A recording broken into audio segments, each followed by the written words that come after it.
নমস্কার, আমি রাখি। আমার নতুন আরো একটি ব্লগে আপনাদের সবাইকে স্বাগত জানিয়ে আজকের ব্লগটি শুরু করলাম। কেমন আছেন আপনারা সবাই? আশা করছি ভালো আছেন আর আমরাও বেশ ভালো রয়েছি। এখন বাজে সকাল 7টা, আপনাদেরকে সাথে নিয়েই ব্লগটা শুরু করলাম। আজ অনেক দিন পর বাইরের ওয়েদারটা ভীষণ ভালো করেছে। আজ কুয়াশা ছেড়ে একটু একটু দেখছি রোদ দেখা যাচ্ছে। আর এখন সকাল 7টা থেকেই রোদ উঠেছে, মানে সারাদিন আজ বেশ ভালোই রোদ করবে।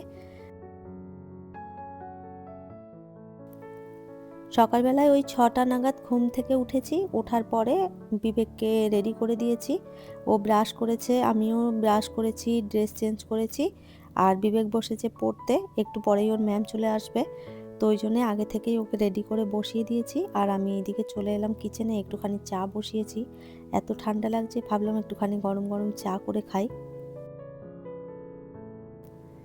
একটু বেশি করেই চাটা বসিয়ে দিলাম, কেননা একটু পরেই কাজের দিদি ঢুকে পড়বে, তখন আলাদা করে আবারও চা করতে হবে। ওই জন্য একটুখানি বেশি করে বানিয়ে নিলাম। আমি 1 কাপ নিয়েছি আর দিদির জন্য রেখে দিয়েছি। দিদি এইমাত্র ঢুকে পড়বে, তো দিদি এলে দিদিকে গরম করে চাটা দিয়ে দেবো। আর আমি বসে এই যে একটুখানি চাটা খেয়ে নিই।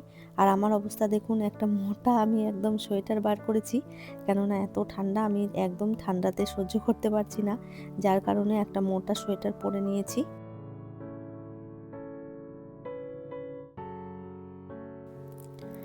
এখন বাজছে প্রায় ওই 9টা মতন। বিবেকের ম্যাম চলে গেছে আর বিবেকে যে স্কুলের জন্য রেডি হয়ে গেছে। আর আমিও ওইদিকে গিয়ে রান্নাঘরে যে ওর খাবার দাবার করার ছিল সেগুলো করেছি আর টিফিনটাও গুছিয়ে দিয়েছি।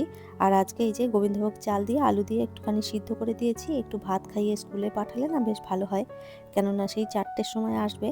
তো ভাতটা খেয়ে গেলে আর আমি নিশ্চিন্ত মতন থাকতে পারি, অতটা টেনশন থাকে না। আর সকালবেলায় উল্টোপাল্টা খাবার খেয়ে গেলে তখন ওই যে মনে হয় যে খিদে পেলো না কি তার ঠিক নেই। আর ওই জন্যে সকাল সকাল গরম গরম ভাত খাইয়ে এই যে চলে যাচ্ছি এরপরে নিচে। বিবেক আর আমি দুজনে এখন গিয়ে একটুখানি ওয়েট করব কতক্ষণে বাস আসবে। বাস এলে ওকে তুলে দিয়ে তারপরে চলে আসবো উপরে, কেননা অনেক কাজকর্ম পড়ে রয়েছে।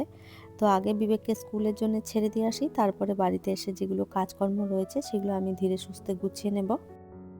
এই মুহূর্তে আপনারা যারা আমার ভিডিওটি দেখছেন প্লিজ একটি লাইক করে দেবেন। আর আমার ভিডিওর কোনো অংশ যদি আপনাদের ভালো লেগে যায় কমেন্ট করে জানাতে ভুলবেন না। এই ধরনের ভিডিও যদি আপনারা আরও দেখতে চান চাইলে কিন্তু আমার চ্যানেলটিকে সাবস্ক্রাইব করেও রাখতে পারেন। কাজটি যারা অলরেডি করে রেখেছেন তাদের অসংখ্য ধন্যবাদ। বিবেককে বাসে তুলে দিয়ে তারপরে চলে এলাম ওপরে। তো গাছগুলোতে একটুখানি জল দিয়ে দিচ্ছি। লঙ্কা গাছটা একদম দেখলাম ঝিমিয়ে পড়েছে, তো ওই জন্য একটুখানি জল দিয়ে দিচ্ছি। আর এই যে সেদিন যে নার্সারিতে গিয়েছিলাম সেদিন এই যে চন্দ্রমল্লিকার গাছটা নিয়ে এসেছি, কি সুন্দর ফুলটা ফুটেছে, কি ভালো লাগছিল দেখতে। তো যাই হোক, জ্বালানা বন্ধ করে দিলাম, প্রচণ্ড হাওয়া আসছে। বিবেক পড়ে যাওয়ার পরে টুকটাক বই খাতাগুলো ছড়িয়েছিল বিছানাতে, সেইগুলো আর কি তুলে দিলাম। লিপি রয় বোন কমেন্ট করেছে, ঠান্ডায় সকালে ব্যস্ততম দিন দেখলাম, খুব ভালো লাগলো। থ্যাংক ইউ সো মাচ বোন, এভাবেই পাশে থেকো। আমি নমিতা অ্যাকাউন্ট থেকে একটা দিদিভাই কমেন্ট করেছে, সবটা অনেক ভালো লাগলো। থ্যাংক ইউ সো মাচ দিদিভাই, এভাবেই পাশে থাকবেন। অনু ব্লগ থেকে বোন কমেন্ট করেছে, গাছের পরিচর্যা করলে বেশ ভালো লাগলো। থ্যাংক ইউ সো মাচ বোন, এভাবেই পাশে থেকো। এএসপি ব্লগার আইডি থেকে একটা দিদিভাই কমেন্ট করেছে, খুব ভালো লাগলো। থ্যাংক ইউ সো মাচ দিদিভাই।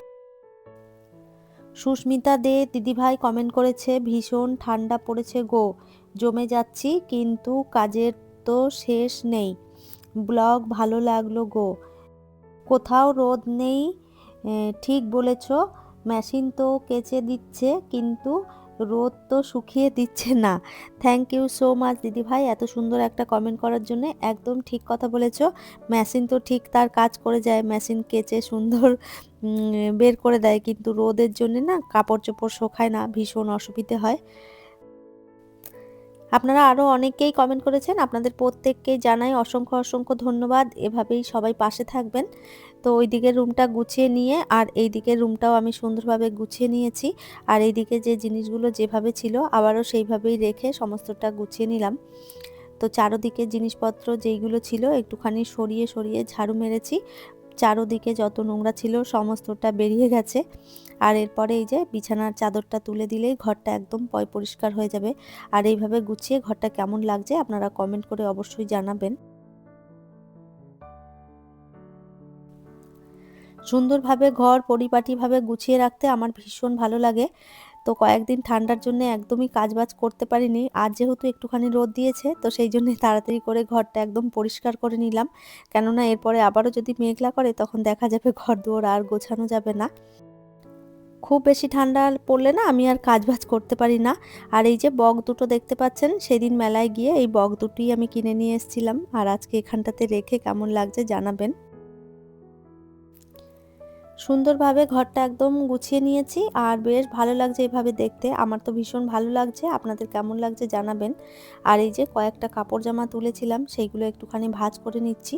এই কাপড়গুলো একটুখানি ভাঁজ করে নিলেই মোটামুটি এই দিকের কাজগুলো সমস্তটা গোছানো হয়ে যাবে। তারপরে যাব আমি কিচেনের দিকে। এখনও অনেক কাজ পড়ে রয়েছে। তো যাই হোক, কাপড়গুলো আগে ভালো করে ভাঁজ করে নিই, কেননা এই যে দেখবেন কাপড় চোপড় ভাঁজ করাটাই মনে হচ্ছে সবথেকে বেশি বড় কাজ। এই কাপড় চোপড় যদি বাড়িতে ছড়িয়ে ছিটিয়ে থাকে তখন দেখা যায় চারোদিক ঘর একদম এলোমেলো অগোছালো হয়ে থাকে। ওই জন্য আমি চেষ্টা করি যখনকার কাপড় চোপড় তখনই ভাঁজ করে জায়গা মতন গুছিয়ে রাখতে।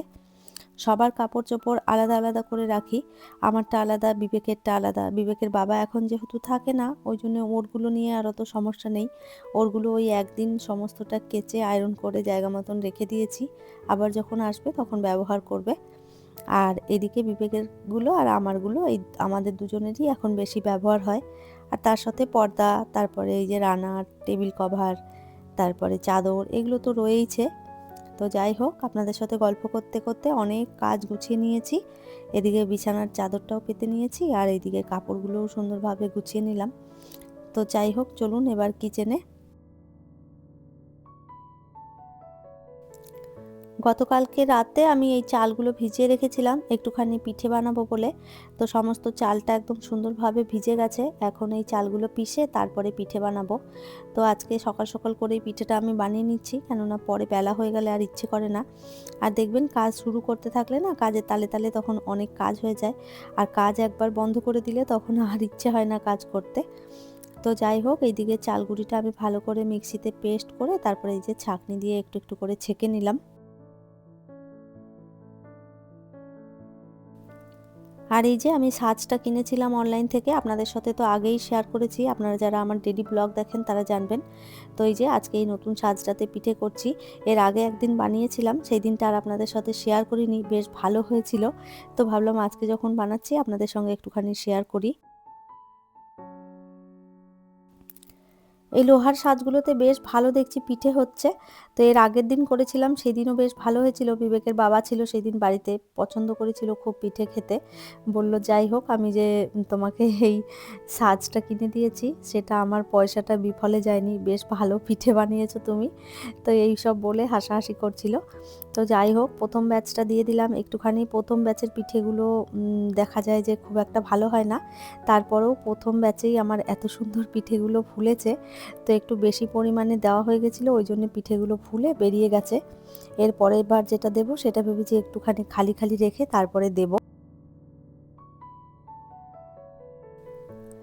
ওইদিকে দুধটা আমি জাল করে নিয়েছি, পিঠে ভেজে ভেজে ওর দুধের মধ্যে আর কি বসিয়ে দিচ্ছি। আর ওই গুড় দিয়ে তারপরে দুধটা জাল দিয়েছি, আর কিছুই দিইনি। আর এইদিকে পিঠেগুলোও ভেজে তার মধ্যে দিয়ে দেবো। আর এই যে দেখতে পাচ্ছেন একটু কম কম করে দিয়েছিলাম, ওই জন্য এইবারের পিঠেগুলো বেশ ভালো হয়েছে। আর সুন্দর পিঠেগুলো একদম জালিদার হয়েছে আর দেখতে এত ভালো লাগছে। দাঁড়ান আপনাদের দেখাই, এই যে দেখুন প্রত্যেকটা পিঠে একদম ছিদ্র ছিদ্র হয়েছে। আর এরকম ছিদ্র হলে না ভেতরে ভালো করে দুধটা টেনে একদম ফুলে যায় পিঠেগুলো। খেতেও বেশ ভালো হয় আর নরম হয়। তো আজকে বেশ ভালো পিঠে বানিয়েছি। তো এর আগের দিন বানিয়েছিলাম, সেটাও বেশ সুন্দর হয়েছিল।